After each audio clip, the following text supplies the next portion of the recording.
الحمد لله رب العالمين والصلاة والسلام على أشرف الأنبياء والمرسلين سيدنا محمد وعلى آله وصحبه أجمعين. Also, what are known as the dawabit, regulatory mechanisms. So, usul, you have the usul of tawheed, you have the usul of fiqh, and then this is the usul of tasawwuf, which is very important because he establishes all the foundational principles. In this qa'idah, which is the 55th, he says, نظر الصوفي في المعاملات أخص من نظر الفقيه. That the perspective of the Sufi in transactions, in the mu'amalat, is more specific than the perspective of the faqih. إذا الفقيه يعتبر ما يسقط به الحرج. The faqih, his biggest concern is what removes difficulty. And this is why the famous statement of one of the great Salaf, Sufyan al-Thawri, said, الفقه رخصة عن ثقة وما تشديد فيحسنه كل أحد. That real understanding is taking licenses from trustworthy sources. And as for being hard and making things difficult, everybody's good at that. So the faqih is somebody who is really trying to make things easy, because one of the qawaid al-fiqhiyya is that al-mashaqqatu tajib al-taysir. Whenever there's difficulty, it necessitates facilitating for people, making things easier. Because it's based on yurid Allahu bikum al-yusr. Allah wants ease for you. We didn't put any difficulty in this religion for you. So the religion is not meant to be difficult. We didn't reveal this Quran for you to be miserable. Let them rejoice in this. It's supposed to make you happy. Religion is not supposed to make you miserable. But there's a lot of people, they say that a fundamentalist is somebody who's miserable, that somewhere somebody is having a good time.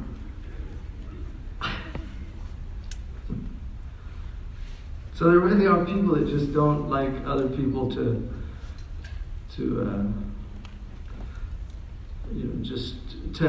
be happy about religion. I mean, there's some people that just they really want to be miserable in their religion, then they want to make other people miserable as well. So what does the Sufi look at? ينظر فيما يحصل به الكمال. He's looking for what will make somebody more perfect. And you can use that form in order to a more perfect union is used in the preamble of the American Constitution. People object to more perfect. How can something be more perfect? But you can work towards perfection.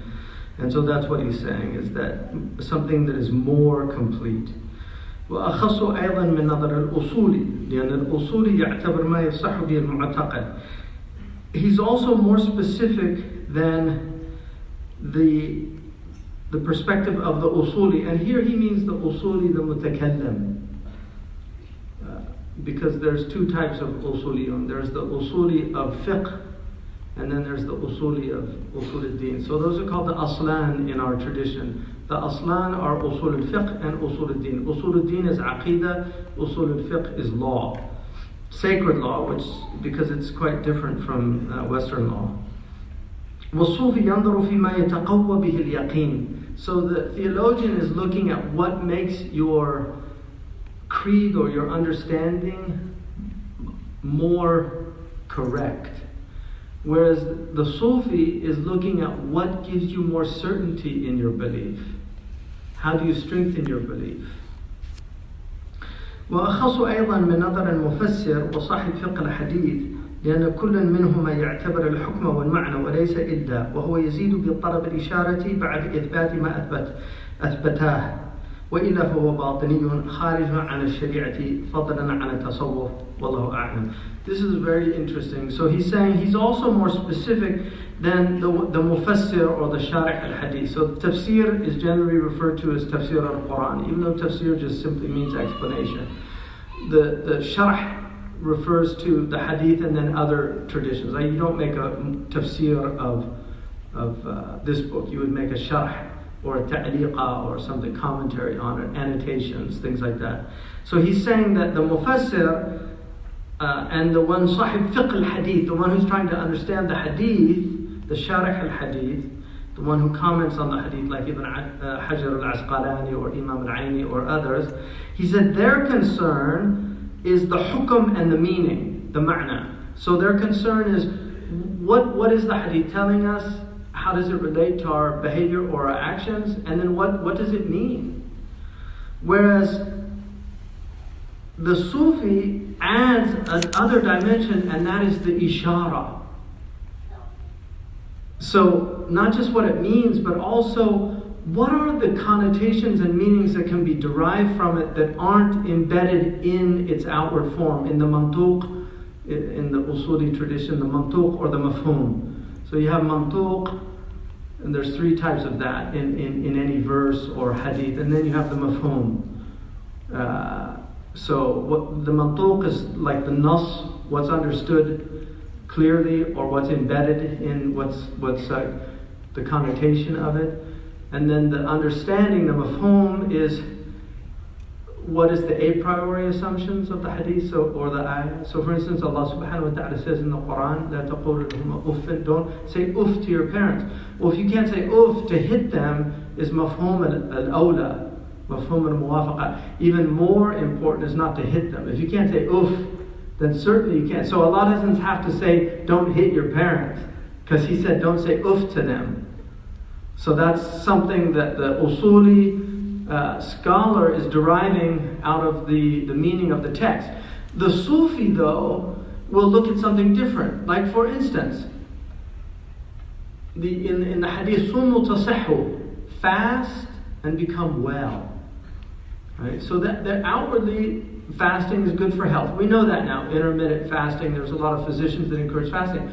But the Sufi would say, sumu an hubb dunya, tasahhu arwahukum, like fast from love of the world, and your souls will become well. So that's an ishara. Now what he says here is the ishara ba'd ithbat ma athbatah. After they affirm what the two others, the mufassir and the sharih of the hadith, the commentary of the Quran and the commentary of the hadith, they affirm, the Sufi affirms the outward meaning, but then he also gets meanings derived from it. That these are called isharat, and we have a long tradition of this in our intellectual legacy. We have a long tradition of this. We have great scholars like Imam al-Qushayri, who was very well thought of in terms of his outward knowledge. He has a commentary of the Quran on which is a ishara commentary of the Quran. But they don't deny the outward meaning, because if you deny the outward meaning and assert an inward meaning, then you're what's known as a batini. You're an occultist. These are the people of the OCC, occult, right? Occultist from the Latin hidden, what's hidden. So the batini is an occultist. He's the one who asserts hidden meanings but doesn't accept the outward meanings. And these are like in the Shia tradition, this is like the Ismailiyya tradition was very batini. So, for instance, they thought the outward of the Sharia was all not binding on them. That these are all, because they're all hidden inward meaning. And you have this batini tradition in Christianity, in the Gnostics, you have the batini tradition in Judaism. So this is an impulse. We go astray two ways. I mean, there are many ways to go astray, but two fundamental religious ways to go astray is one is literalism, and the other is figurativism. So the literalism is where everything is taken literally and there's no inward meaning. And then the figurativism is where everything is figurative and nothing's literal. So these are two ways. What he's saying is we have to do both. That there is a zahir and a batin. Huwa al-awwal wal-akhiru wal-zahiru wal-batin. Allah is outwardly manifest, inwardly hidden. So there's both are there. The zahir and the batin of speech is there. And so he says, and if they do that, if they become a cultist, then they're kharijun an al-shari'ati, fadlan an al-tasawwuf. They've gone outside of the Sharia, let alone Tasawwuf, because Tasawwuf has to be protected by the Sharia. And there are antinomial Sufis. There are Sufis that abandon the Sharia. Imam al-Junayd was asked about a man who says that he reached a level of certainty to the point where the Sharia was no longer binding, that he'd arrived. You know, in Arabic he said, لَقَدْ وَصَلَ إِلَى مَقَامٍ تُرْفَعْ عَنْهُ الشَّرِيعَةِ. He arrived to a station that the Sharia is no longer binding on. And Imam al-Junayd said, نعم قد وصل إلى الجحيم. Indeed, he arrived, but he arrived to hell. Because the Sharia, as long as you're in the bodies, the Sharia is binding on you. As long as we're in these bodies. The moment we're released from the bodies, Sharia is no longer binding. But as long as we're on these bodies, as long as we're conscious, even if you're in your bed and your mind is there, you still have to pray. You can pray with your eyes. So that's very important. And this is one of the ways that, unfortunately, what's happened in our ummah is, because Tasawwuf has fallen on such hard times, and there's so many charlatans in Tasawwuf, that everybody started condemning Tasawwuf, as opposed to condemning what are called the Mutasawwifa. The Mutasawwifa were distinguished from the Sufis in that they were the people who looked like Sufis, but they weren't Sufis. And Imam al-Ghazali, in his book, At-Tabyin, it's a very small booklet really, but it should be translated because it's a stunning little piece of work. But Imam al-Ghazali says in that book that it's basically about delusion, right? Delusion is a fixed idea that's not true in your mind. It's a fixed idea that you have in your mind about something that's not true. There's people that believe that they're sent, you know, they're people that walk around talking to themselves, believing that they're an avatar or some kind of incarnation or God, and there's people all over that have these delusions. And then there's other types of delusions, self-importance, people that think they're so important, and many ways that people go into delusions. So Imam al-Ghazali wrote a book showing how every group of people is deluded. So he talks about the delusion of the scholars, the delusion of the merchants, the delusion of the common people. When he gets to the last section, he leaves it for the Sufis. And when he gets there, he says, and مَا أَعْظَمَ غُرُورُهُمْ, and how great is their delusion. He was a great critic of Sufis. In fact, the greatest Sufis traditionally were the greatest critics of Sufis. And this is something that I've made this complaint before. I think one of the problems with modern people that have some kinship with Tasawwuf is that there's no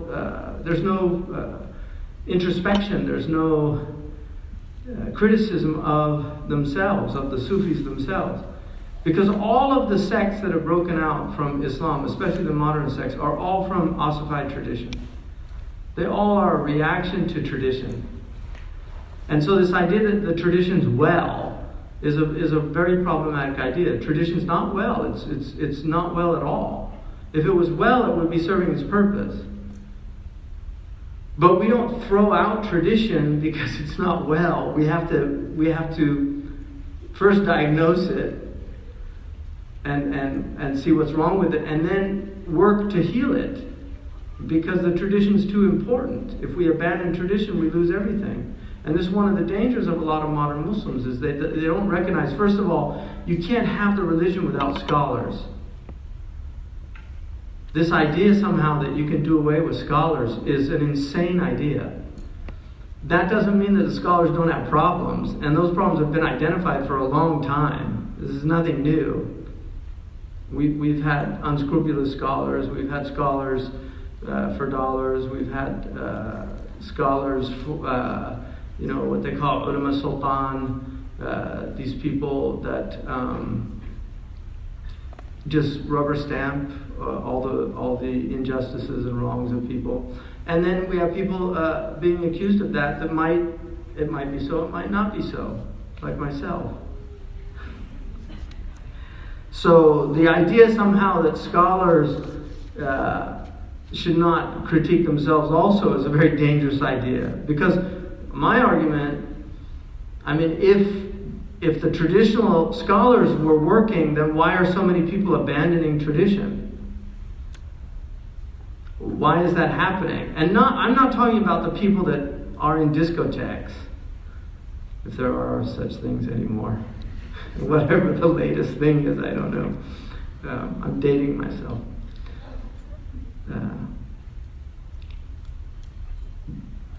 What do people do now? Clubs. They clubbing, club their poor souls. So yeah, they go. I'm not talking about the people in clubs or pubs or wherever else they go to get away from being pious. But I'm talking about people that are devout Muslims that are looking for God, or at least to have some kind of relationship with God. Why are they abandoning tradition? That's the concern.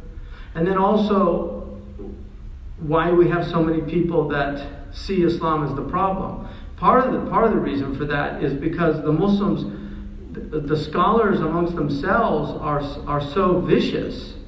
I mean, or students of knowledge, writing about this, that, or the other against other scholars and things like that. It's very vicious. And so when people see that, I mean, I saw two ulama, both of them from the same university with PhDs in Islamic law, and one of them called the other Sufi Bid'i, like an innovative Sufi, and the other one said he had Alzheimer's, like Alzheimer's.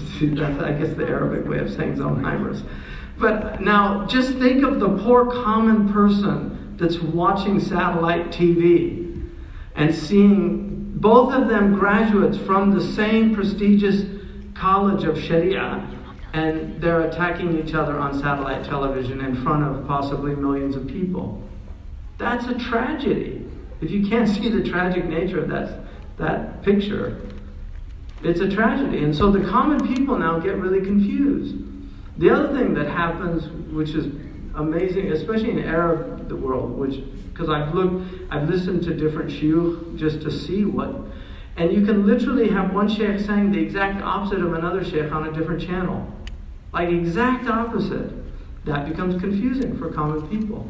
Now there's always been differences, but the modern era, because of the nature of technology and the nature of all this media, it's created a real crisis in people and created a lot of confusion. Like just people trying to, and that's why one of the very useful things is to reassert husn al-dhann is a very important principle, just having a good opinion of people. It's foundational in our religion. To have just a good opinion, to make excuses. The Prophet ﷺ said that a believer makes 70 excuses. I mean, you should at least be at around 68 before you start feeling uncomfortable about somebody. But people just don't even make one excuse and they're already attacking. So, and then also, this is a very confusing time. The Prophet ﷺ said that towards the latter days, even scholars would become confused.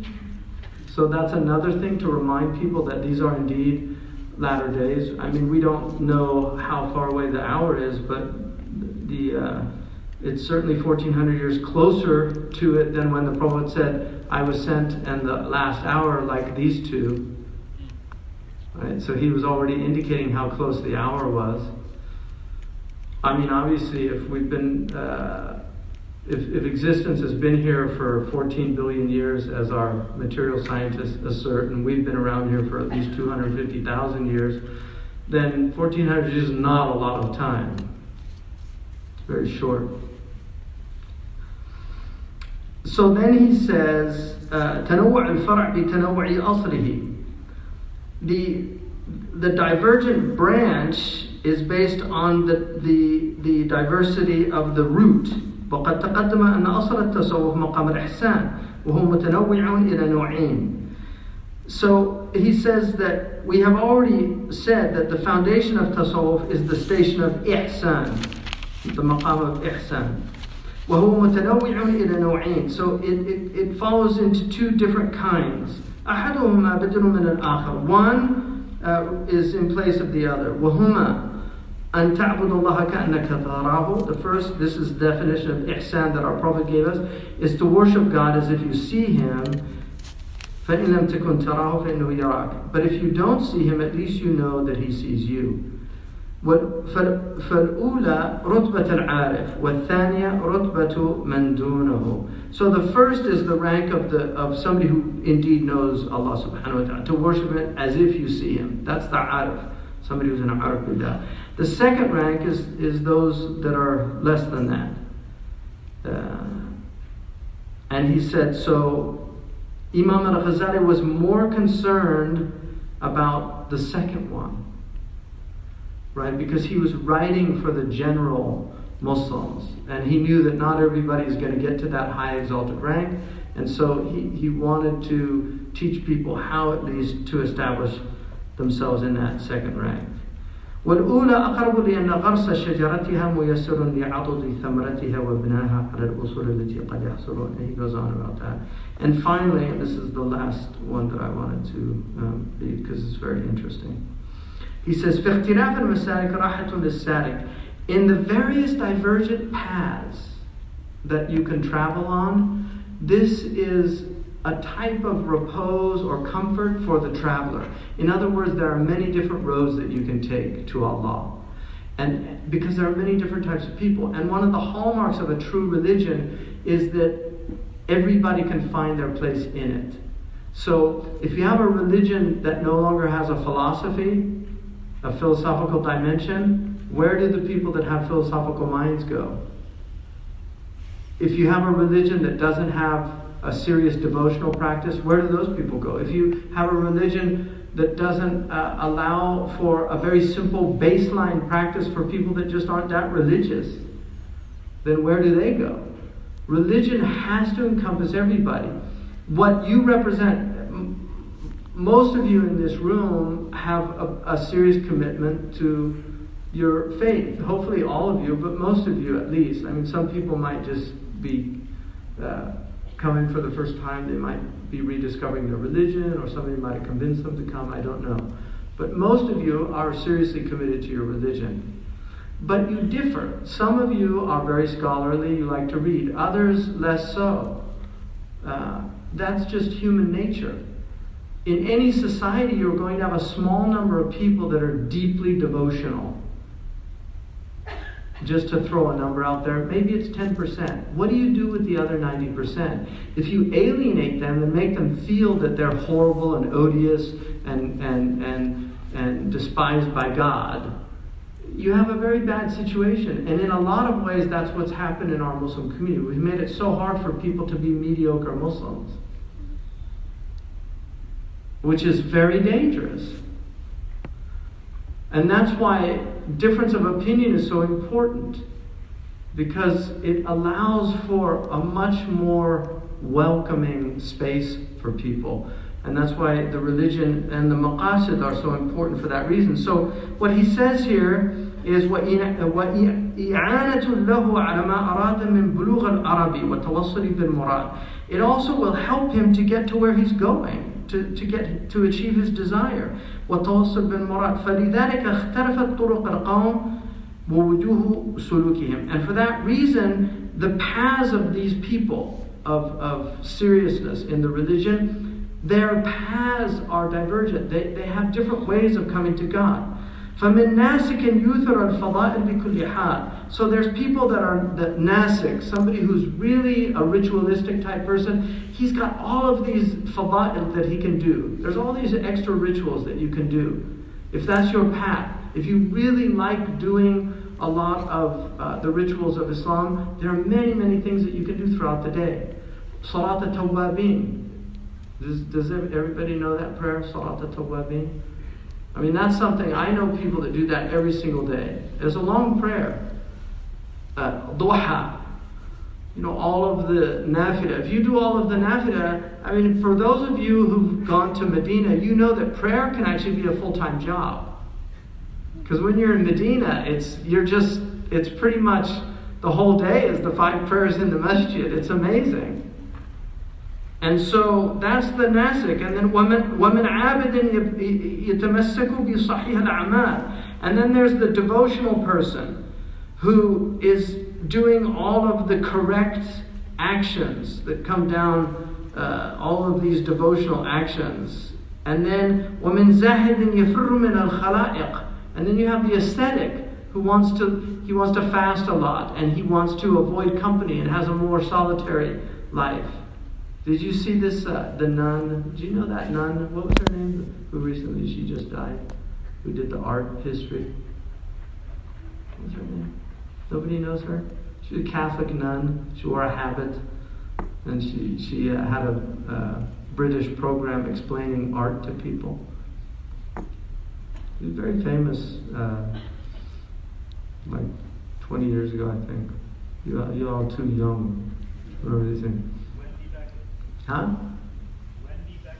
Yeah, thank you. Sister Wendy. So Sister Wendy, she was a very solitary person, and somebody heard her at a museum explain. She had a PhD in art history, and she'd studied with Tolkien, and she had a Cambridge degree. She was a brilliant woman, but she was a completely solitary being her whole life. And somebody heard her giving commentary on some paintings at a museum, and they were a film producer, and they were so struck by it, so they convinced her to do this program. She became very famous. She hated it because she just wanted to be left alone. But even she wouldn't pray in the church. She always was in the belfry, like when they did the practice in the church. So you have these people they're solitary beings. They just want to be alone with God.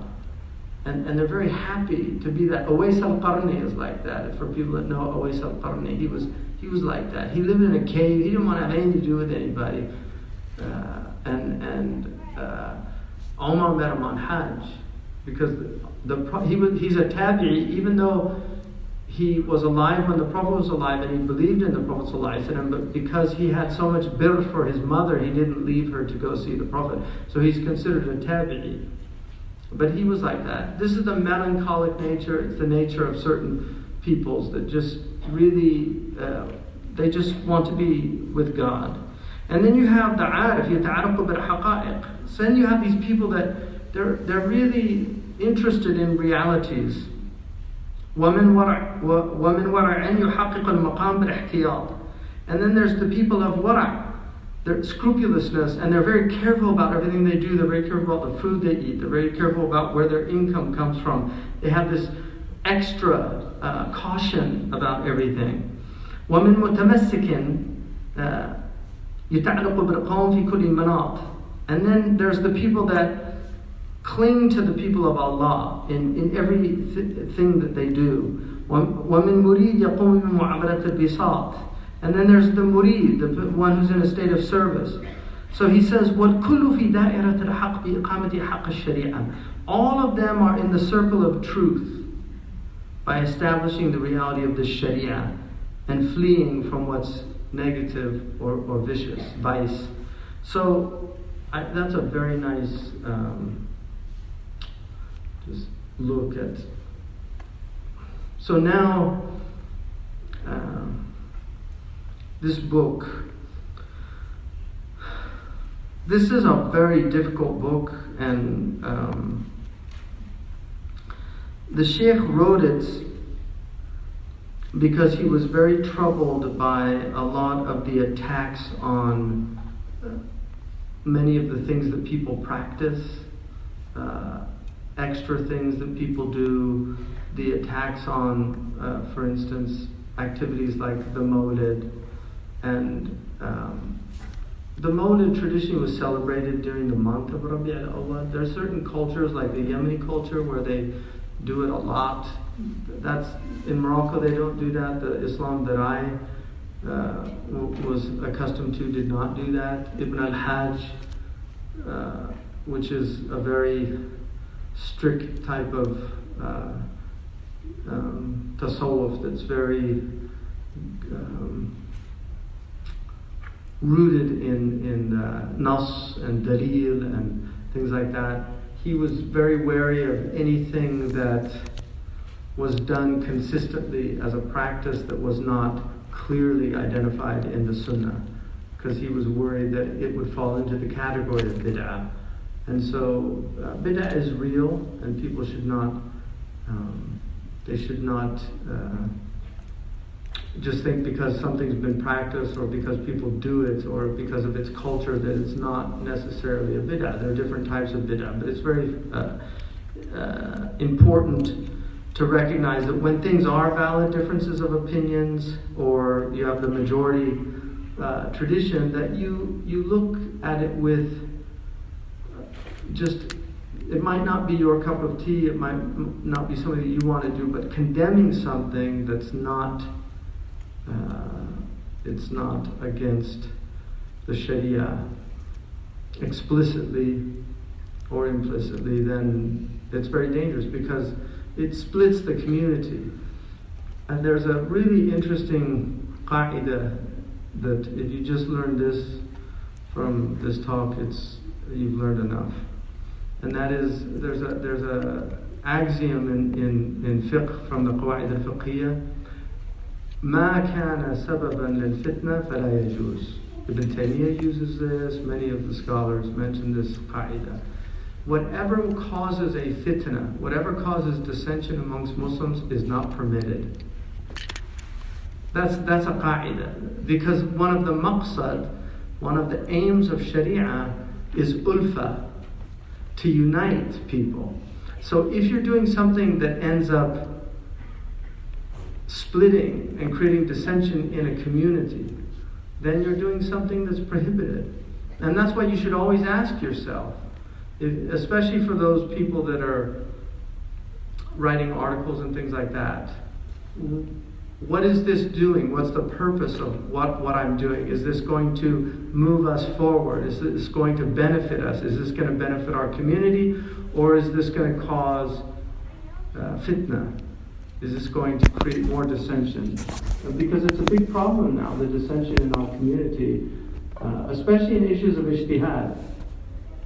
And especially when you get into politics and people differing about approaches to the world. This is where you get a lot of real difficulty. And so he wrote this book because he was really concerned about a loss of these maqasid. And so the first half of the book is basically explaining what the maqasid are. He begins with a ta'rif of the maqasid. Maqasid is a plural of maqsad. And the maqsad is what your end or your aim or your goal of something is. Qasada, right? Yaqsidu, to move towards something is your qasd.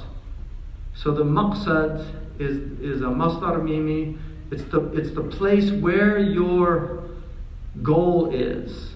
That's your maqsad. So what are the maqasid of the Sharia? Like I said yesterday, this school is identified with certain scholars. The greatest of these scholars was Imam al-Ghazali. But the one who expanded the school the most is Imam Abu Ishaq al-Shatibi, the great Andalusian scholar from the 8th century. So Imam Shatibi wrote a book called the Muwafaqat. Imam al-Ghazali identified 5 maqasid, 5 main goals of the Sharia.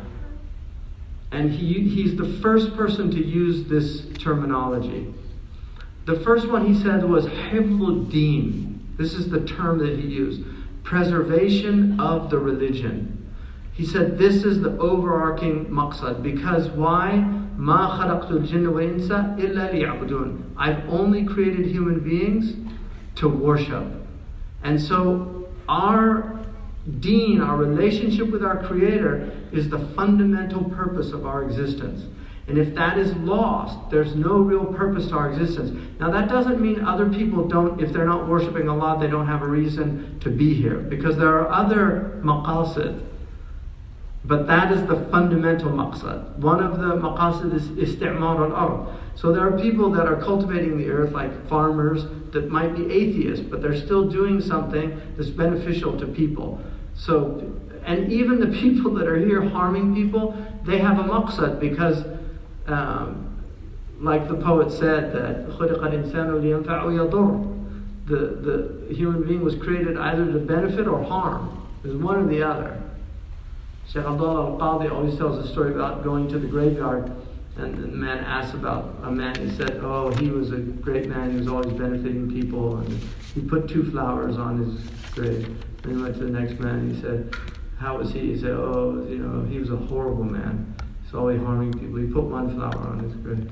Then he went to the third one. He said, what about him? He said, he didn't really do anything. He didn't harm or benefit. So he spat on his grave. That's Shaykh al-Qadi story. But the point of that is that if somebody's harming, that their actually benefit is derived from that, because there's people that remove the harm. There's people that do good actions because of that person. So you have some, one of these horrible, like a thief, and then you have these people that stop it and redress the wrongs, and the qadi and all these things. So the world goes on like that. So that's what the maqasid are. They are the aims, and they were identified in these 5 things of Imam al-Ghazali. The second was hifdhun nafs, to preserve the soul, the life itself.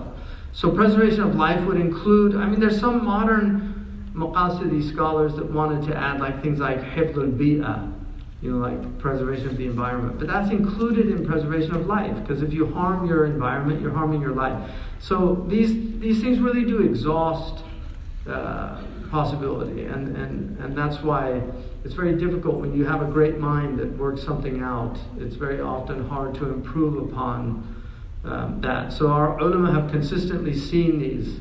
They added a 6th one, which I'll get to, but preservation of life in all its forms. And then hifdh al-aql, the preservation of your reason.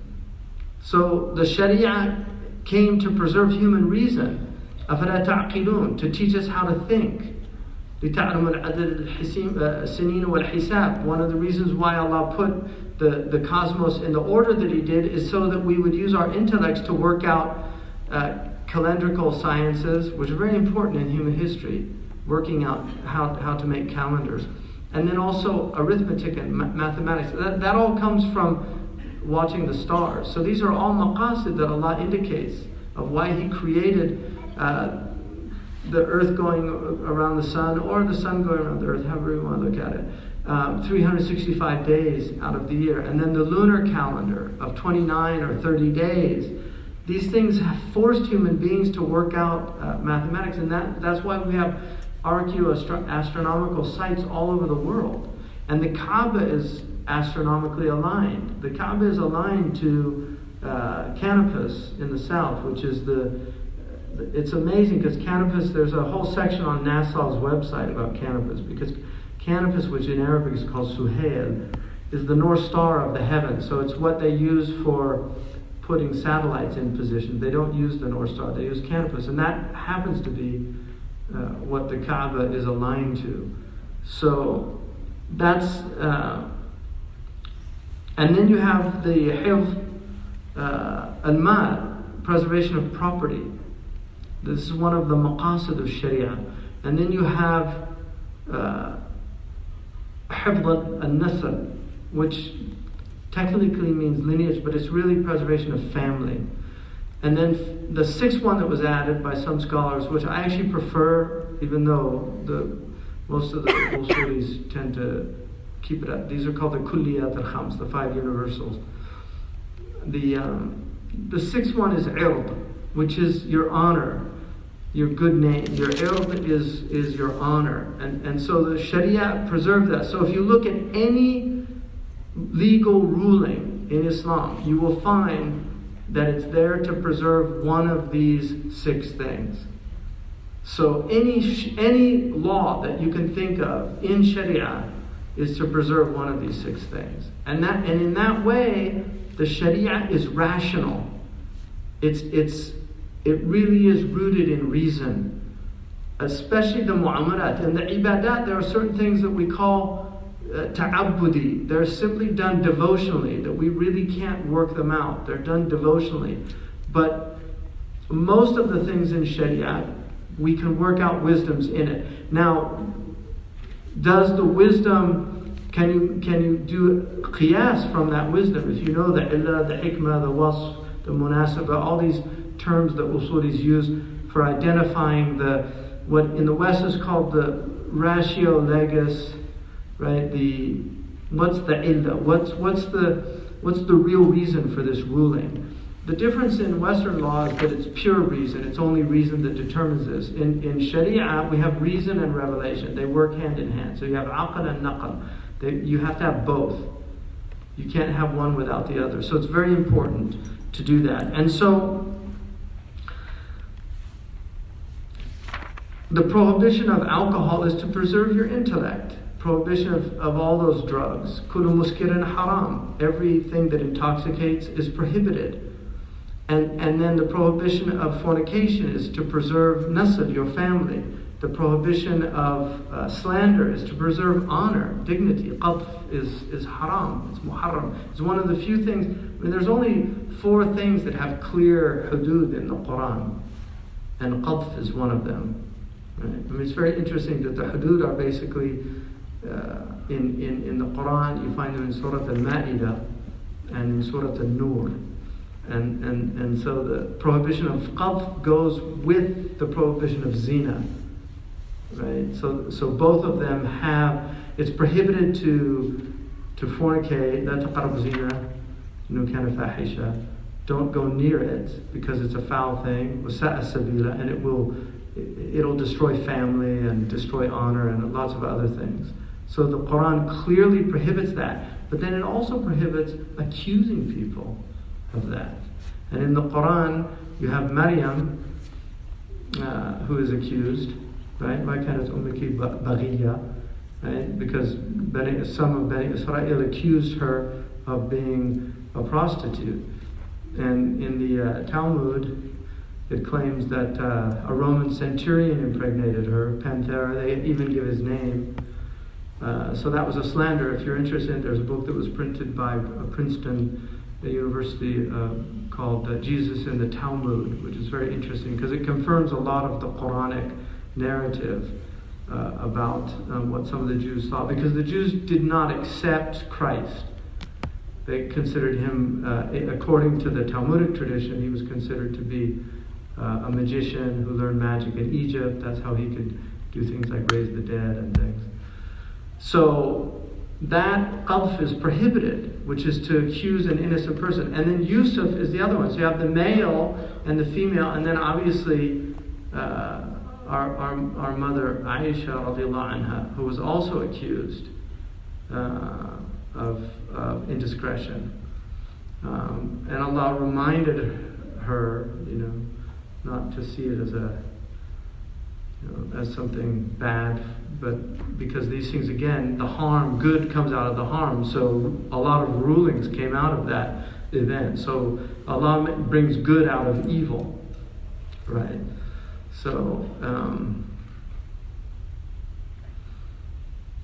but it's very dangerous, these loose accusations. So qadf is very serious in the Sharia, and then zina is prohibited, and then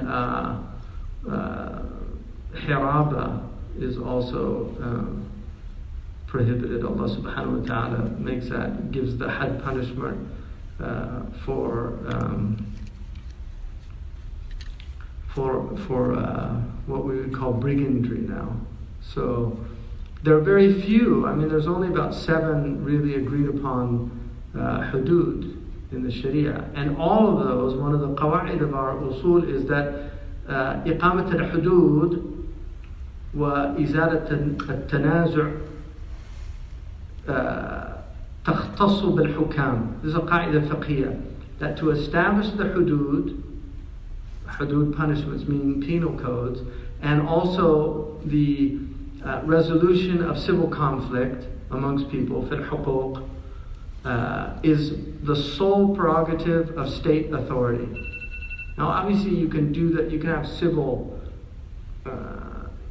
courts and people doing these things, but to do this where it's binding by law, only the Sultan or the legitimate state authority can do that. So for Muslims here in this country, we should try to avoid going to civil court as much as possible and having arbitration amongst Muslims. وَالصُّلْحُ خَيْرٌ, the Quran says. To reconcile is better. But when, for instance, women are being abused in a relationship and the husband won't give them divorce, then they have to sometimes have recourse to civil authority. And the Malikis are the ones that are the most supportive of that. Because in Maliki fiqh, a woman has a right to get out of an abusive relationship. It's a haqq, and the man is forced. So originally, what's called a judicial divorce was instituted by the Maliki school, and then the other schools adopted it, but they adopted it with the permission of the husband. Whereas in the Maliki, if the husband is seen as abusive, then the qadi divorces her. And in situations here, sometimes the imams have to do that if they're trained. I mean, you should have a faqih. Not all the imams. Some of the imams are better trained than others. But if you have religious authorities in the community, this is a very important role that they have to play, because some of these women are in very abusive relationships. It doesn't mean there aren't abusive men. I mean abusive women as well. So there are men in abusive relationships. About 30% of all domestic violence is women against men. I mean, we forget that, and that's not a joke. It's very real, and people who work in ER rooms know about this. Some guy will come in with a scalding burn because the wife or girlfriend boiled water and poured it on him when he was asleep. So these things do happen. Right? But generally, there are more abusive men than there are abusive women. So those are very important things for our community to consider. So in our religion distinguishes between the ibadat and the mu'amalat. So in the ibadat generally are tawqifiyya. In other words, the ibadat are purely from Allah subhanahu wa ta'ala, and we cannot innovate in them. Now that doesn't mean that there can't be, for instance, inshad is jaiz, like to do inshad. And there's a basis for it in the sunnah. As long as what they're singing is correct. Group dhikr, there's a khilaf about group dhikr. The vast majority of scholars permitted it. The early indications for it are not that strong. There are some indications, but they're not that strong other than doing the 5 prayers in the masjid and maybe somebody doing dua. But there are hadiths of hilq dhikr and things like that that were done. So that's another area where people shouldn't condemn people that do those things, but the people that do those things should also recognize that there are differences of opinions about these things. And this is where the ummah can actually live together if we have a better understanding of these things. So that's extremely important to acknowledge these khilafat. Now, in the mu'amalat, there is a lot more room for ijtihad. And this is Imam al-Qarafi's great qaida, that in the ibadat, there's very little room for analogical reasoning, qiyas. But in the mu'amalat, there's a lot. It's much more flexible. And the madhab of Abu Hanifa and Imam Malik, both madhabs have a great deal of room in the mu'amalat. And also, obviously the Shafi'i school and the Hanbali school incorporated these things later, but in the early period they were much more rigid. Imam Shafi'i was called Nasir as-Sunnah, the champion of the Sunnah, because he was very strict about what's called right or opinion. Whereas Imam Abu Hanifa and Imam Malik's school, there was much more room for personal opinion in terms, especially in maslahah. Imam Malik is the only of the 4 imams, he's the one that institutes maslahah or istislah as a foundational principle. In the Hanafi school it's mu'tabara, but in Malik it's one of his 16 principles. So common weal, the benefit, social benefit, this is a very important principle and gets to the root of the Maqasid. And so Imam al-Ghazali defines the maslaha as al-muhafidha ala maqsood al-shari', what preserves the original intent of the Sharia. And what's interesting is in Western law, you have these debates about, like in the Canadian law is different obviously, but I'm much more familiar with American law. But in American law, you have debates about the Constitution. Do we have a living Constitution? Do we follow the Constitution original intent? These are different schools in constitutional theory. The Muslims, we have very similar debates in the Sharia. So that's something that increasingly is becoming more important to understand today, because in the modern world there are so many difficulties that we're having in navigating the modern world, and so we have to open up. There has to be flexibility, because ma daqa al-amru illa tas'a, that the qaida says that when it never gets constricted, except you have to give opening. You have to, when people become very constricted in their transactions and in their abilities to act, the Sharia has to give some breathing space. Removal of haraj. This is the foundation of fiqh. And so he goes into the different types of maqasid. So at foundation there are three. The darurat, which are those 5 or 6 things that I mentioned. And then you have what are called the hajiyat or the hajat, which are needs. And then you have tahsiniyat, which are embellishments or adornments. So in the maqasid, you will always triage. So just to give you an example of how this works. Awra for a man, and I'm going to give you the Maliki, there are different opinions about this, but for the man, it's from the surah to just above the rukbah. In the other madhabs, they include the rukbah, the knee, in the awra. So that's the male awra. That's the mukhaffafa. The awra al-mughallaba is what are called the sawatan.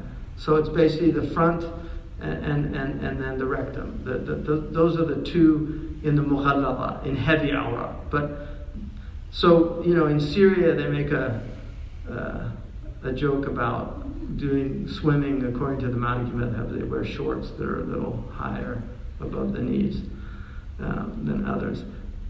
So that's the male. Now the urf dictates this also. So even though that's technically the awra, the adab is to cover the body, and that's why Muslims always have modest clothes. The awra of a woman, the awra mukhaffafa, right, is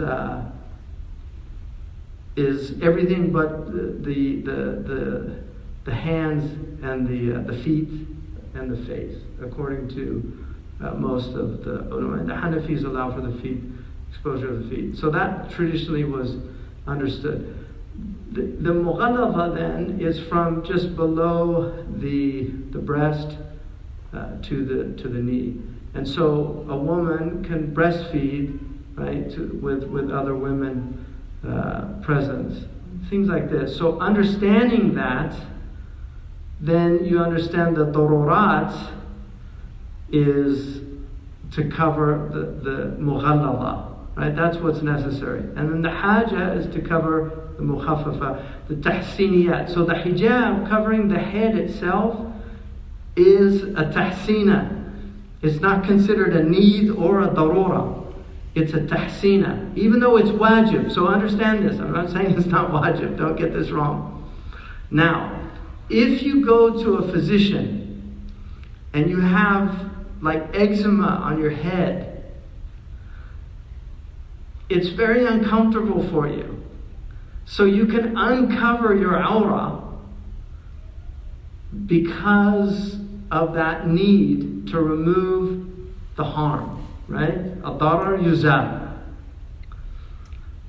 But, and this is, this might be a little problematic for some people, but if on the other hand, you're not getting pregnant, pregnancy, children are considered a tahsina.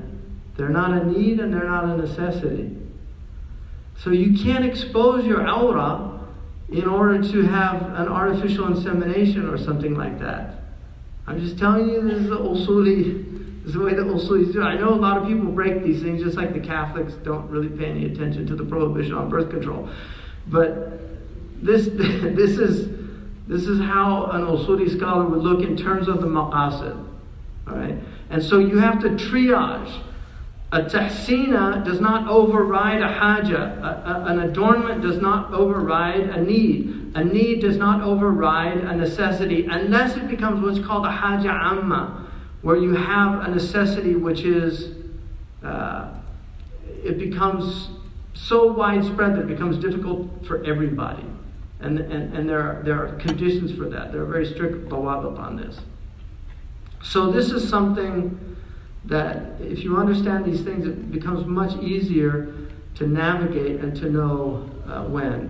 The example that some of the usuli scholars is that the need is the need is the house. The necessity is to have shelter. The haja is that the shelter has windows, and you could just do with a door, right? But if you don't have windows, it's very uncomfortable. But the embellishments are the curtains and the furniture and these things. And so this is the triaging. So everything in the Sharia can be reduced to one of those three things. It's either a tahsina, a haja, or a darura. The darura are any that affect those 5 or those 6 that I mentioned. Those are the darurat.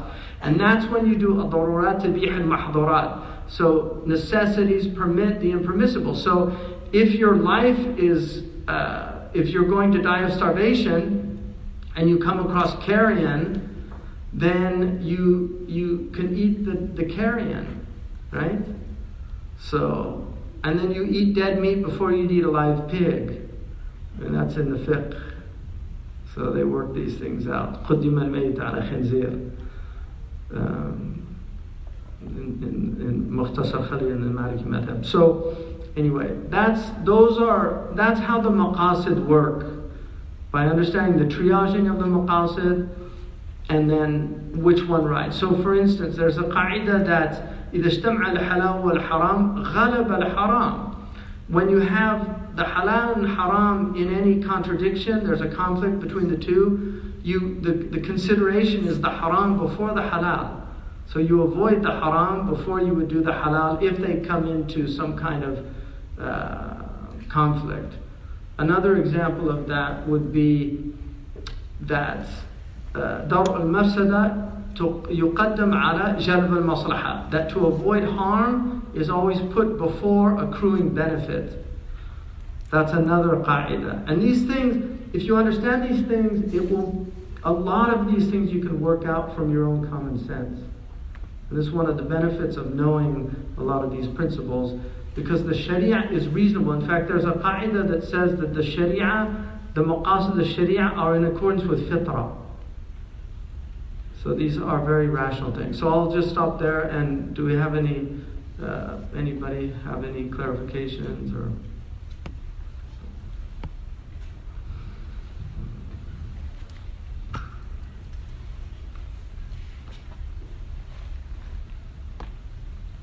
There's khilafat in the madhabs too about awrah, so be careful, because I'm talking from a Maliki perspective.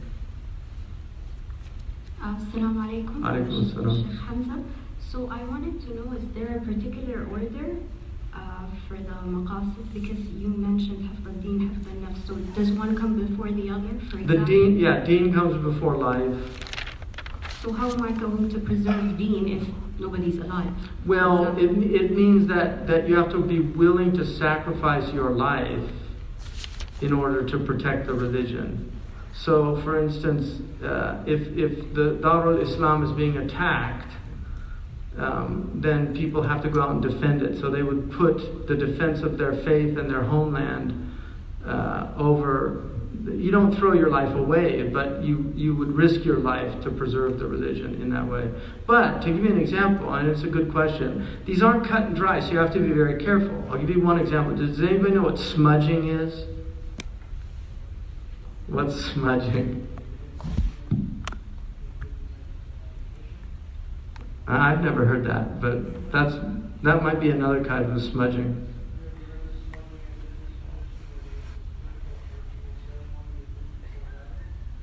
No. It must be a Canadian tradition. Yeah.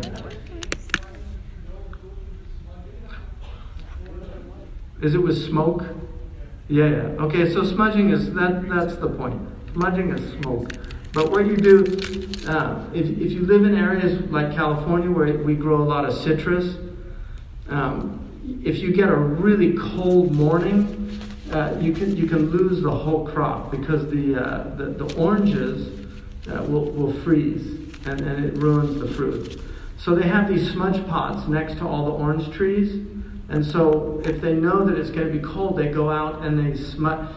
In fiqh, you can actually delay your prayer even to the loss of the prayer to save property. So there's a case where the religion, property is put over religion. If you see somebody stealing your shoes in the mosque and you're praying, you can leave the prayer to get your shoes. So that's a situation where preservation of wealth over, because your deen's not threatened. It's just a temporary thing. And then also, if you see, trust me, if somebody's stealing your shoes, you're not going to be able to concentrate on your prayer. So God's, doesn't need us to be thinking about the thief stealing our shoe while we're praying. So go get your shoes and then come back and pray.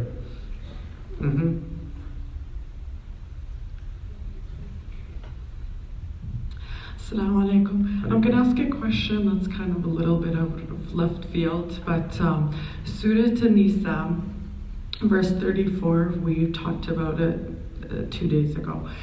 It's been on my mind. I've had many conversations with people. Like the daughter? Yes, that's the one. Now, when I look at Google, the first search that I have is Quran.com. And there's different translations on that. But 9 out of 10 of them are very problematic. I had to say beat. Exactly, beat, strike. Which is not correct. Or beat lightly, like, yeah, okay. That's terrible. Like, unfortunately, people, go ahead.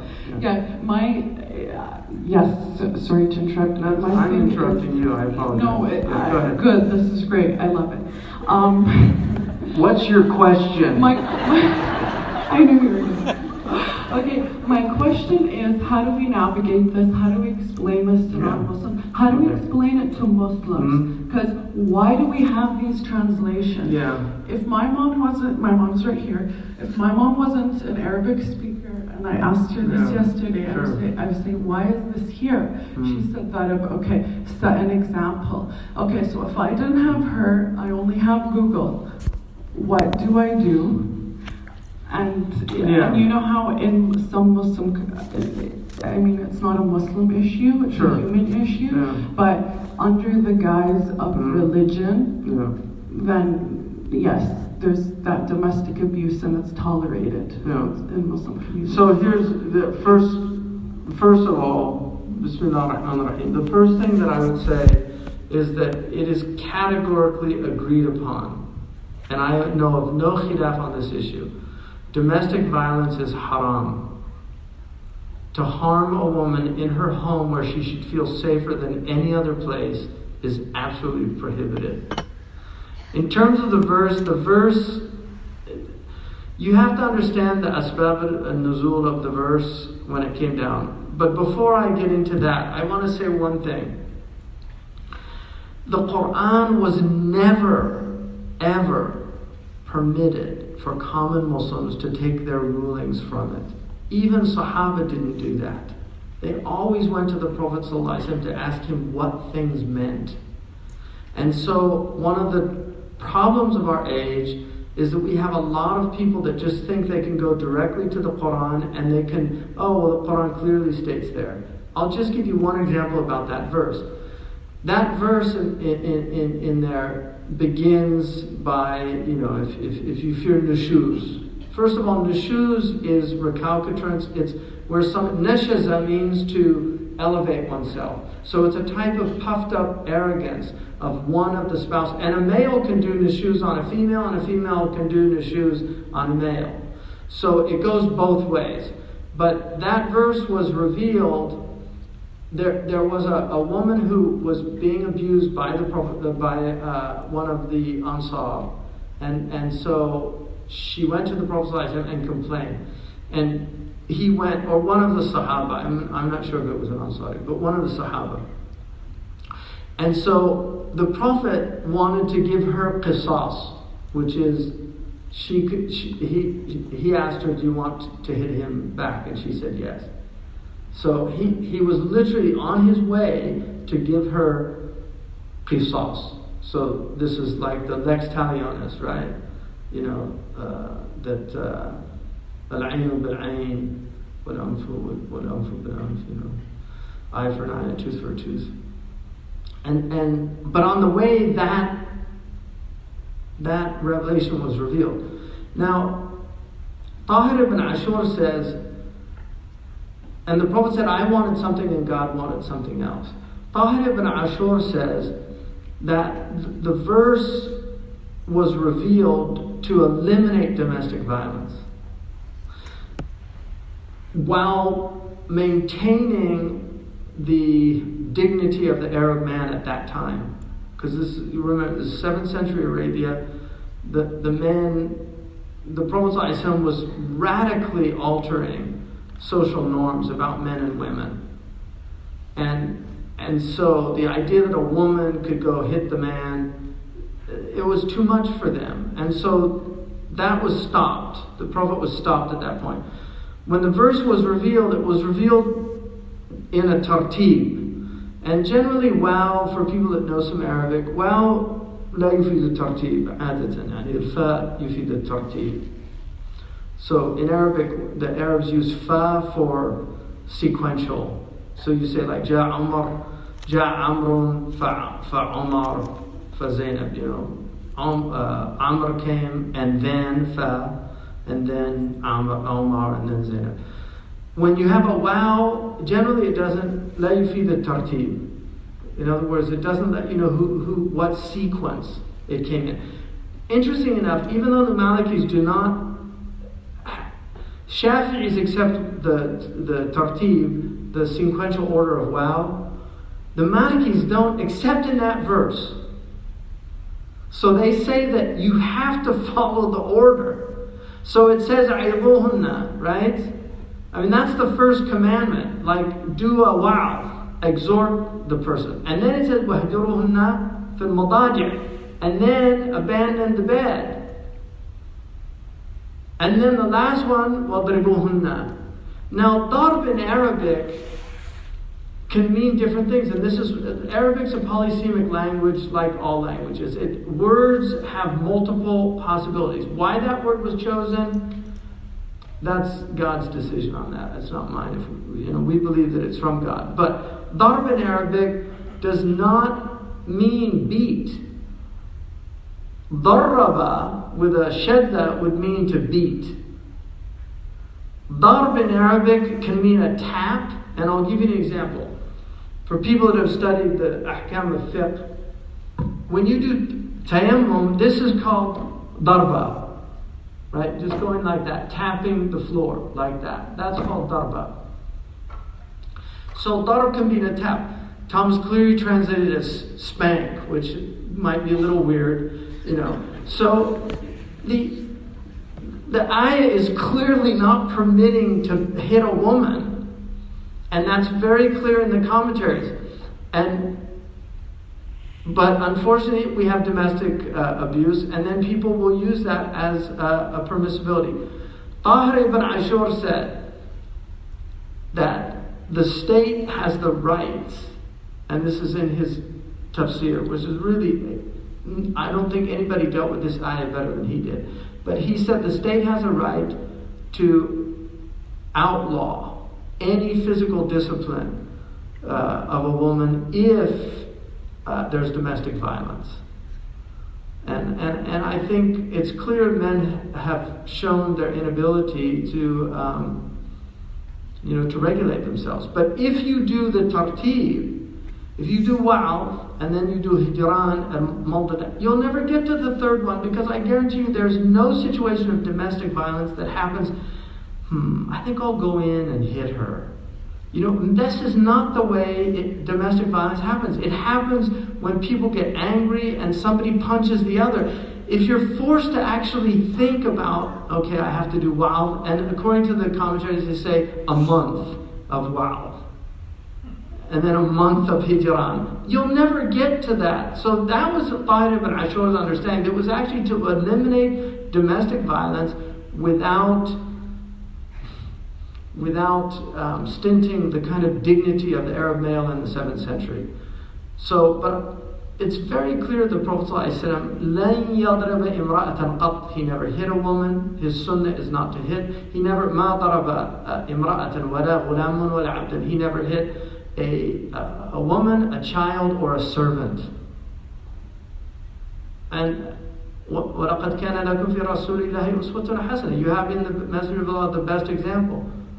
So I'm it's unfortunate. People should not translate the Quran if they don't know English, but that clearly does not say beat them. It's prohibited to beat a woman. And domestic violence, and I'm not saying this is not California Islam. This is the Sharia. You cannot physically abuse a child or a spouse. You can't. It's totally prohibited. Alaikum assalam.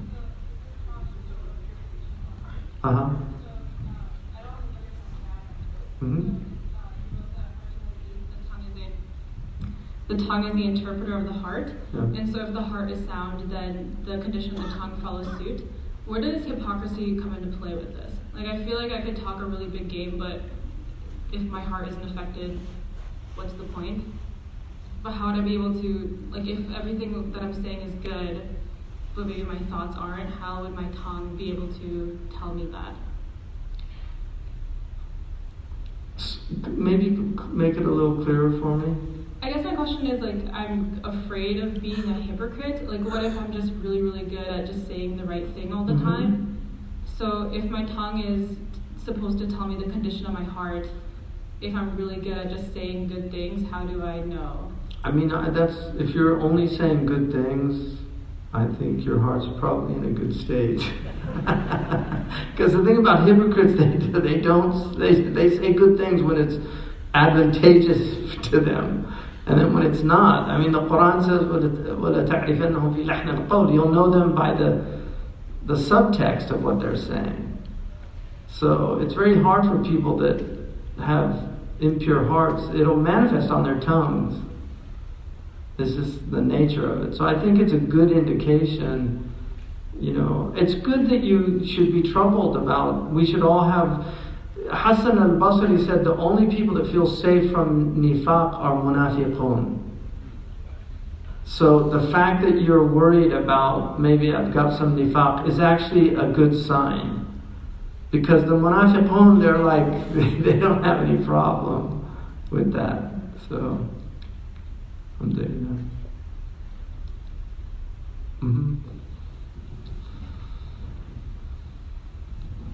Assalamu alaikum.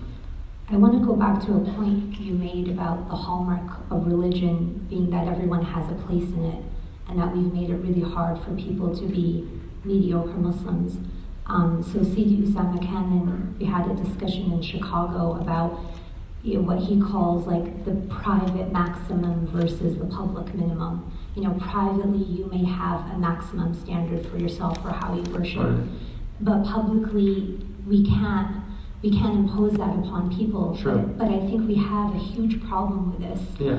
in our masajid, in our spaces. Mm-hmm. What what do you have to do to get in the door, if you will, the metaphorical door. So my question to you is, like, what is that public minimum, right? What should it be? And how do we enforce that? Bismillah. First of all, it's an important point that we tend to demand too much of people. I've seen some du'at that are giving public lectures where what they're telling people they should be doing is what the elite of the religion do, which is not fair. And I'll give you an example. Shaykh Hamza Yusuf, who does more ibadah than anybody that I know. I mean, I've spent a lot of time with him. لا يفتر اللسان عن ذكر الله. He's always doing dhikr. He does khatam constantly. He's just Quran all the time. His consistency of ibadah, especially from Asr until Isha, and then before Fajr until Shuruq, every day. Doesn't matter where he is. He's the only person I know that plans his airplane journeys around prayer times. Like, he literally. When people ask him for things, I remember once we were he'd just seen a physician. The physician asked him for some dhikr, and he told him to say 10 La ilaha illallahs after every prayer. So when we left, I said, I think he probably wanted more than that. He said, هذا مشغول طبيب يعني مشغول. He said, إذا يداوم عليه سينفعه. He said, he's a doctor, he's busy. Just give him a little bit. And he said, if he practices it, he'll benefit from it. And so that's something. I was with him once in Kuwait, and this soccer player, he was on one of these professional soccer teams. Assalamu alaikum. He's like, Rocky. Da-da-da.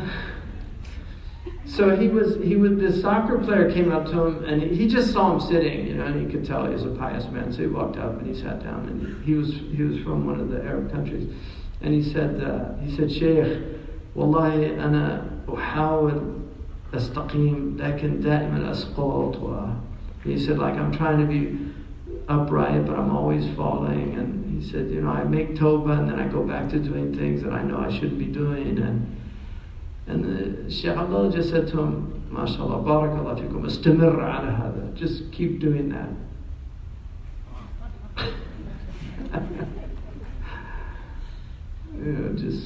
As long as he's making tawbah, just like, I'll give you another example. And this is the time that I realized what a faqih was.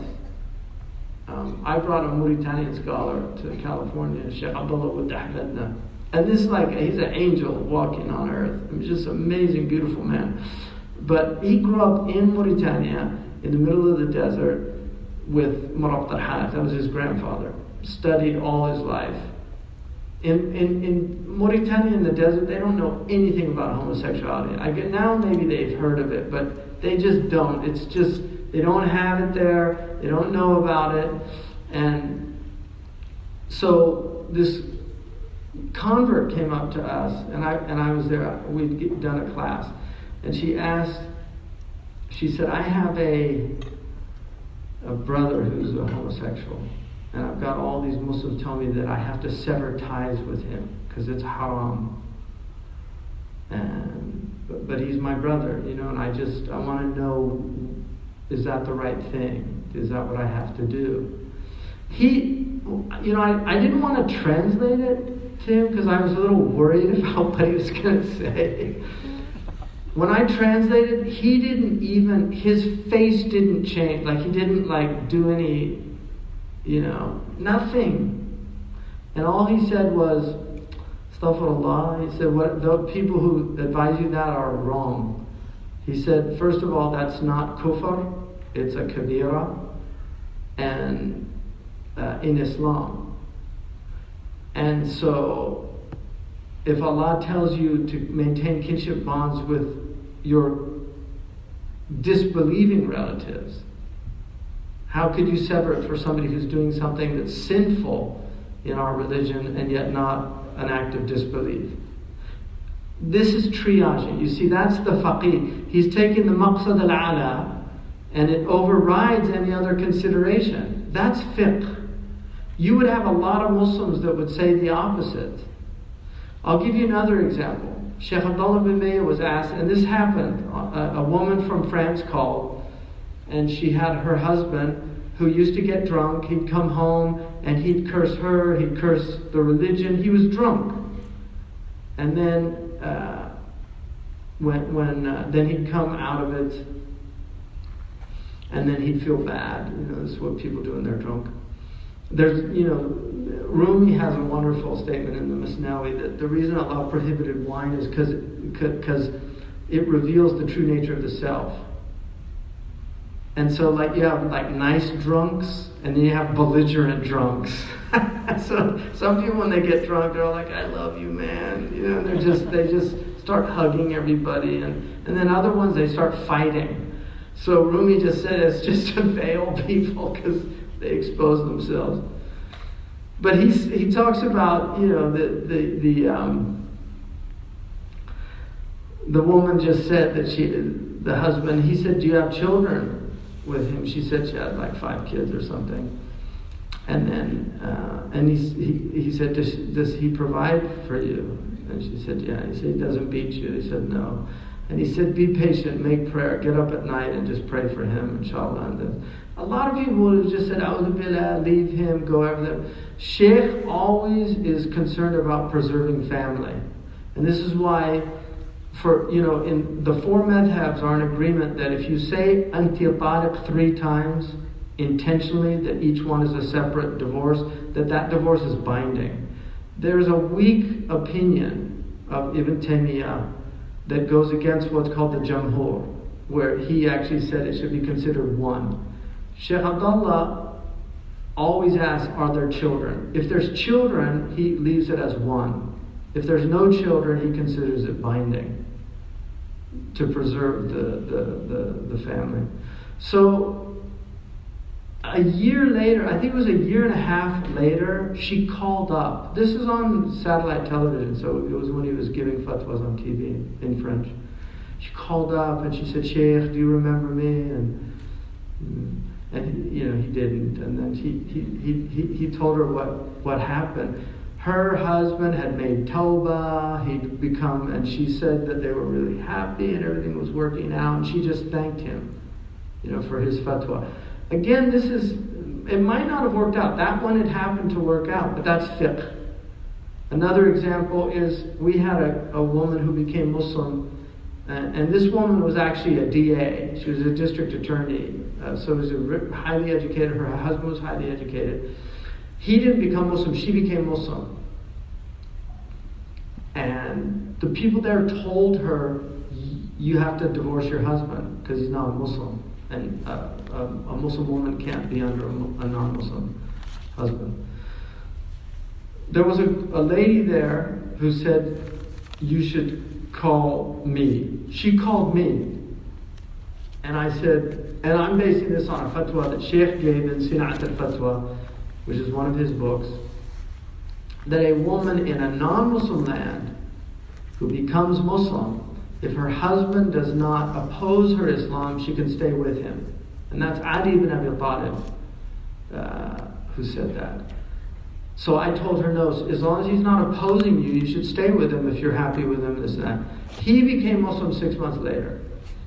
So there's an example where you could have lost 2, right? Because she might have just said, you know what, I don't want to give up my husband and leave the religion. I had another woman who she became Muslim with me, and the first question she asked was about makeup. And that was because she'd been told by there's a very strict masjid that I used to be at, and the women have told her, you can't use any makeup. And I said to her, don't worry about makeup. Makeup's fine, don't worry about it. This is mu'allafat qulub, it's a new Muslim. And then, a month later, I asked where she was, and they said she left Islam. I said, why? And she said that all the women told her she had to divorce her husband. This is the type of problem we have in our community of just, first of all, people should just shut up. You know, if you're not trained, you know, Islam this is a vast religion. It can be understood at a very simple level, really, it can. And all of you understand your religion, I'm sure, at a reasonably good level, and you're practicing Muslims and everything. But when you get into fiqh and fatwas and sharia, you have to be very careful. Because this religion is a vast religion. There's a lot of room in this religion. There are many, many opinions. There are many things that can be taken into consideration. And this is a real problem that we have. If everybody's become a faqih, sheikh, Google, people go online and just Google for an opinion. Also, muftis are not allowed to give fatwa from another place for a place they don't live in. So you have people calling up people in Egypt for fatwas in Toronto. You can't do that. And we'll get into that tomorrow. I'm going to talk about tahqiq al-manat and the importance of understanding context and text and the relationship between them. Last question, is there any? Go ahead. Yeah, I'll take you too. Go ahead.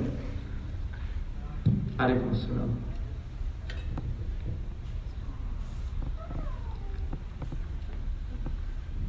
So,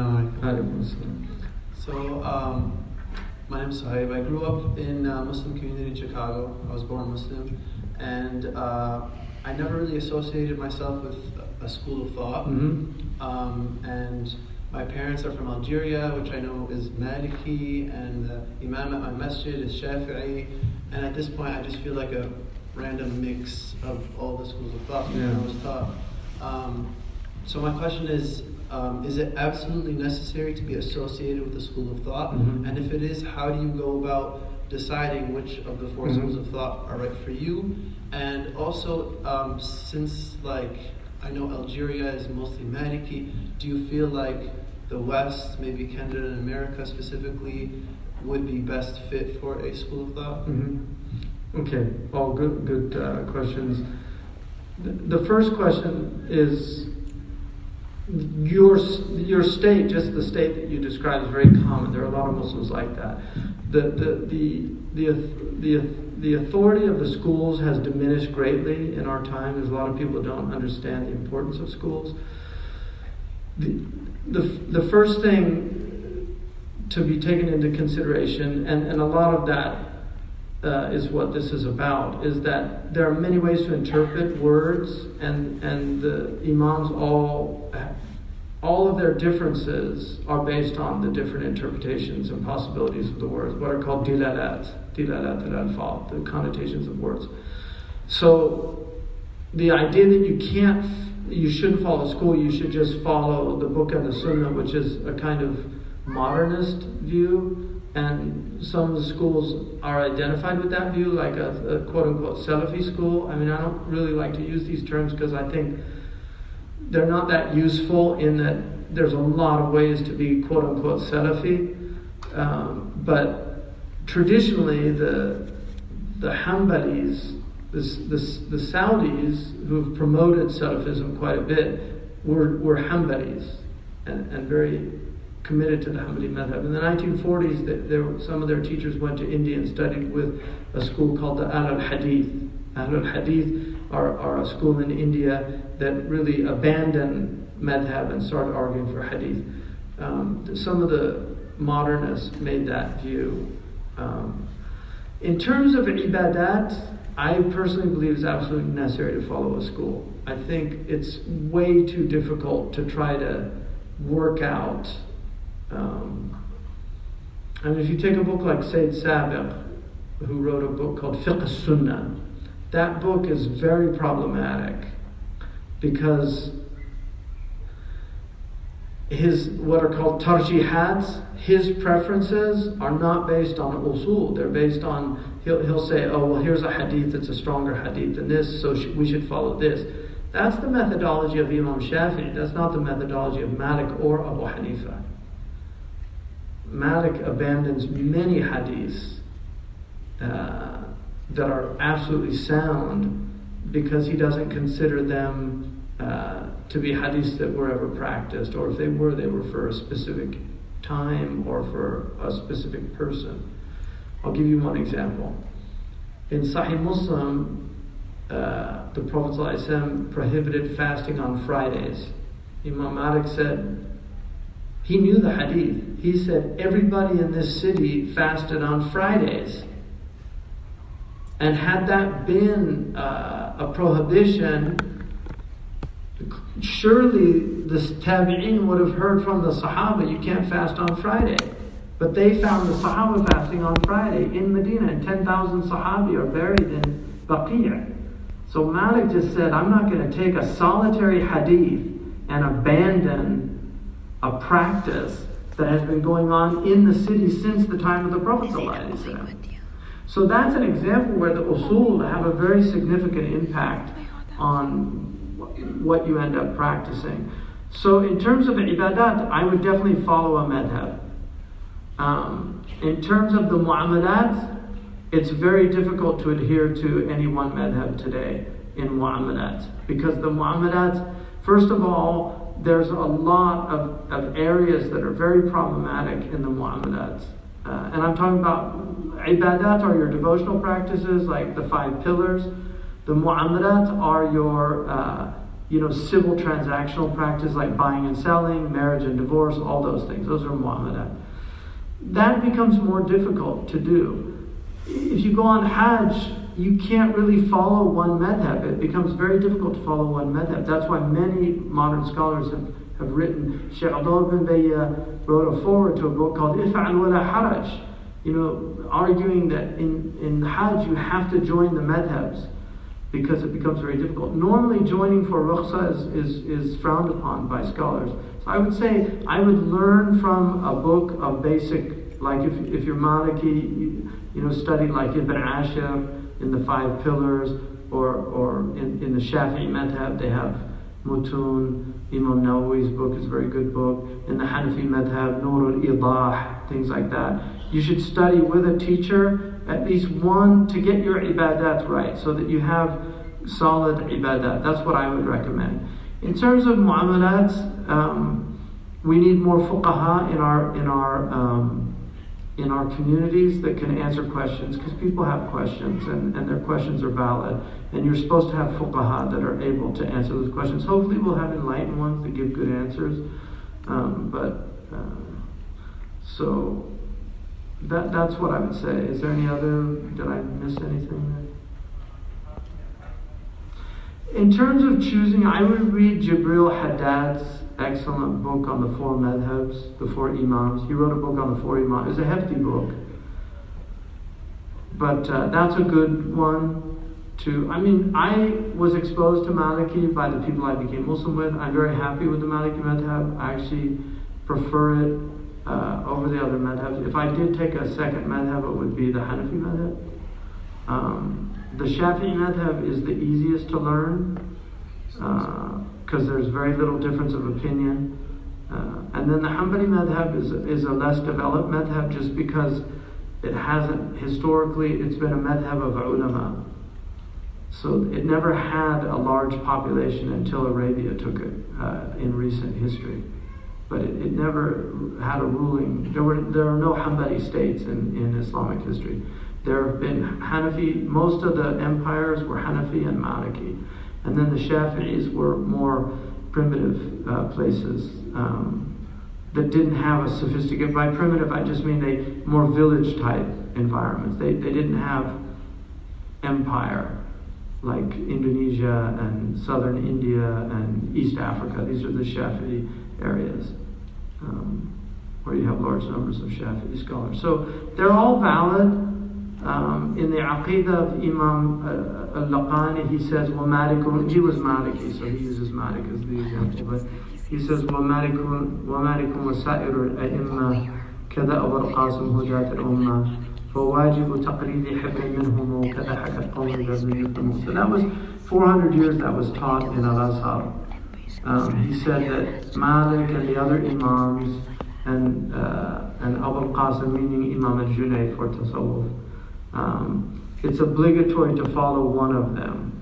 And this is what has been transmitted in our tradition. So historically, Muslims saw it as an obligation that you should follow a school. Unless you were a Mujtahid, then you don't have to follow a school. But that's a very high level of knowledge. So what I was taught is that you should take a school. In terms of choosing, I would suggest that you read Jibril Haddad's book and see which one resonates the most with you. Each one of them has a different methodology. But like I said, the two that are most appropriate for advanced civilizations with a lot of complexity are the Hanafi and the Maliki. And then there's certain things like, I would argue that, for instance, the Hanafi position on women and marriage, I think we have to adopt that in the West. Even though I'm a Maliki and it's not the position of my school, I would argue that a woman, if she's an adult and if she's rational and that she has the right to marry whom she pleases, and her parents should acknowledge that as a right. You know, that's the Hanafi position. Is the one that I think is the most compatible with our culture, the urf of our culture and our society, and I think it's the one that educated women probably feel most comfortable with. I don't like to see families get broken up because of marriages, and I've seen this happen because the parents won't accept the husband she's chosen. That's a problem. We have a lot of obstinacy in our community about these things. But that seems most appropriate. The Hanafis also have the concept of the barza, which is very important. The idea that there are certain types of women that are in society and they have different set of rules than the traditional women that are more cloistered. So the barza, a lot of women today are barza women. You know, they're just out there and they have a different set of, what's appropriate for them as opposed to more traditional roles that have been played by women. I mean, all these things are breaking down, and the nice thing about our Sharia is it's very vast, and there are a lot of different opinions about all these things. But the idea somehow that, the type of patriarchal approach that we've had historically, that has been very beneficial to humanity. There's reasons for these hierarchical structures that emerged. A lot of it's breaking down, and we have to recognize that we need to retain what's best and not throw everything out, because it's very dangerous. And I think if you remove chivalry from the male and create this kind of false scenario that people want of that there aren't different roles that men and women play in a society, you're setting yourself up for some real serious problems in a culture. And men have to their masculinity has to be recognized, and it has to be channeled in very healthy and positive ways. But if you try to demasculate men, it's very, very dangerous in a culture to do that. And most cultures where you have a type of effeminization of men is a very bad sign historically. When you start getting the Romans went through that phase. It's a very late phase in their culture. The Greeks went through that phase, very late phase in their culture. The Roman men all started wearing makeup. You see this in the French, very late phase. All the French dandies started wearing makeup and becoming metrosexuals and things like that. It's not a good sign. Okay. Oh, last one. Sorry. Yeah. I'll get you tomorrow, inshallah. Go ahead.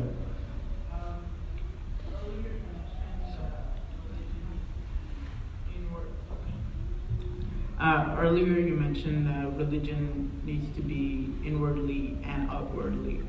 What would be 3 to 5 points you would say to align oneself both inwardly and outwardly? Mm-hmm. I mean, outwardly, the Sharia is, a lot of the rituals of Sharia are exoteric, they're outward. But inwardly, you have to have, those rituals are for inward cultivation. So if you lose sight of that you need to have inward cultivation, then the religion becomes purely ritualistic, purely exoteric, and there's no transformative aspect to the religion. It's not having an effect on your heart. So it's very important to do certain practices that are consistent, where you take some time. Recitation of Quran is very important. The Quran bit-tadabbur, reflection. To set aside some time if you're in a scholastic tradition, scholarship tends to be for people that are scholars, reading is a devotional act, especially if it's literally devotional reading. So study is the dhikr of the scholars. It doesn't mean that they don't do dhikr, but it's not their primary practice. For people that are not scholars, the primary practices tend to be devotional. Things like prayer on the Prophet ﷺ, tilawat al-Quran, night prayers, those type of things. So if you're not doing those things, and also cultivating good character was very important. I mean, traditionally the Sufis had a triad which they called takhliya, tahliya, and tajliya. So the Christians have a very similar, and I don't know if one borrowed from the other, but hello again. What's that? What is that? That's not a tattoo.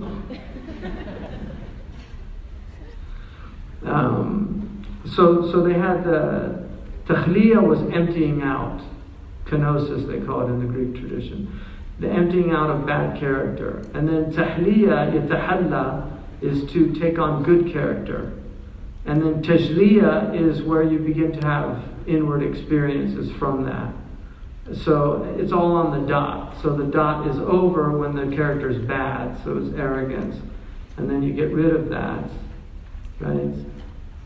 With the tahliya, and then the tajliya is the humility that allows for what's called the failed. In tradition, the Turks call it faiz, where you actually have inward experiences that strengthen your faith. سبحانك اللهم وبحمدك أشهد أن لا إله إلا أنت أستغفرك وأتوب إليك والعصر إن الإنسان لفي خسر إلا الذين آمنوا وعملوا الصالحات وتواصوا بالحق وتواصوا بالصبر.